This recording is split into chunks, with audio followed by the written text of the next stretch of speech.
My name is Ángel Cardama. I'm a professor at the Universitat Politècnica de Catalunya, and today we are going to talk about and solve one problem that you probably will be interested in, is knowing how your 3G cell phone works and what aspects in telecom are used whenever you make a call on those phones. This is something that you probably are not so familiar as with the phone, and this is the base station. When you call, this is where your phone is linked to. And here, just to show you a couple of examples. On the left, this is the typical urban base station. It has 3 antennas, 3 sectors. They are separated 120 degrees. And here you have 2 families of antennas with different sizes. That means that they are using different frequency bands. And there are plenty of cables that go down to the point where all the receivers and all the transmitters are placed. So on the roof you only see the antennas, and all the equipment is inside the building. Sometimes you will also see antennas of this type. Those 2 antennas, those are pictures of antennas that are near our campus. And this one is in the middle of a park, and as you can see, it's disguised from the trees.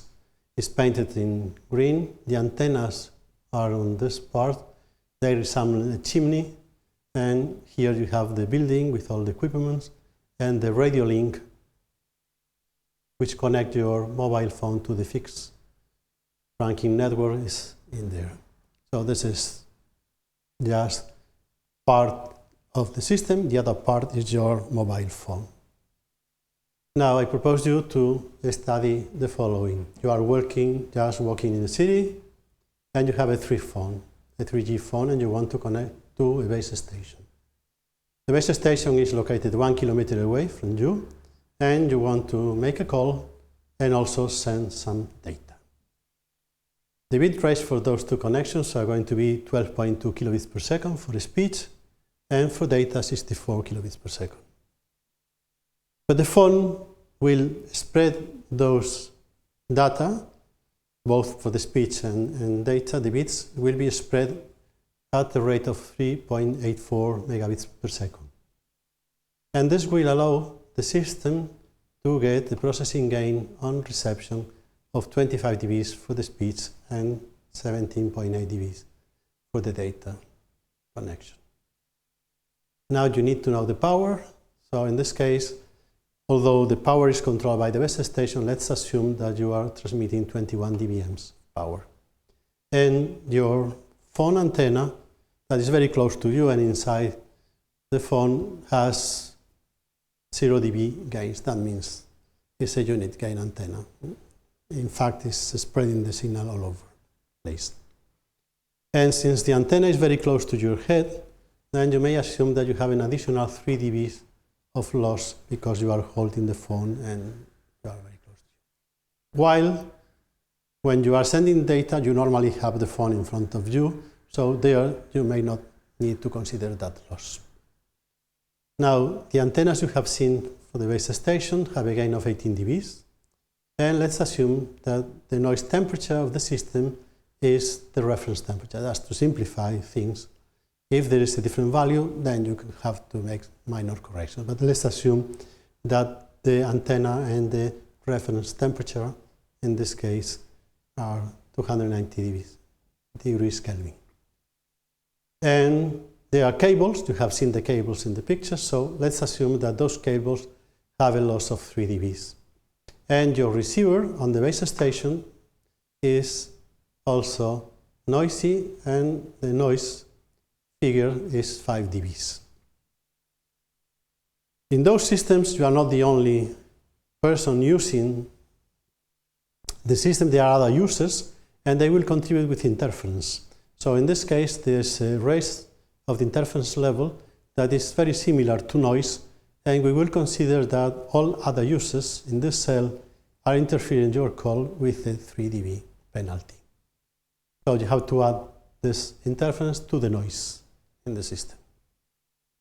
Now, the frequency of your call, the carrier frequency, is 1900 megahertz, and the bandwidth is 3.84 megahertz, which is similar to the bit rate. And to work, your system needs a minimum energy per bit to noise spectra power density, which in this case has also to consider the interference ratio of 5 dBs for speech and 2 dBs for data connections. Okay? And with this data, you have to proceed and study the problem. So we ask you to do the following. Find for your call the zero margin allowed path loss from your phone to the base station.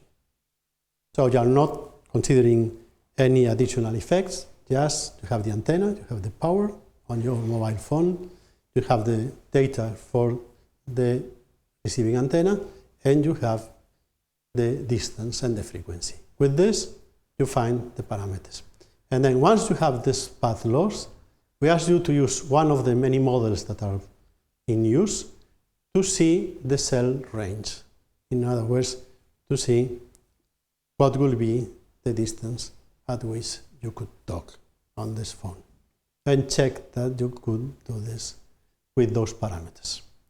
Now, just to give you some information, you may find this in the literature, but under the conditions we are talking about, in urban environment, and for a mobile that is at the standard height of 1.5 meters, which is the one we take for a normal person walking and talking, then we use the following formula for this link in dBs. 46 plus the log of the frequency times this number minus this number and the log of the base antenna height, and then once again something related to the base antenna height and the distance in decibels. Oh, I'm sorry, the distance in kilometers, and this will be all in decibels. Now for this formula, remember that you have to use certain units. The frequency in this formula is in megahertz. The base station antenna height is in meters, and you may take a typical value of 30 meters. And for the distance for the range is in kilometers. In this case, it's for 1 kilometer. With all those data, you have to check that this path loss could be satisfied with the requirement. Data will be compliant with the data you had before.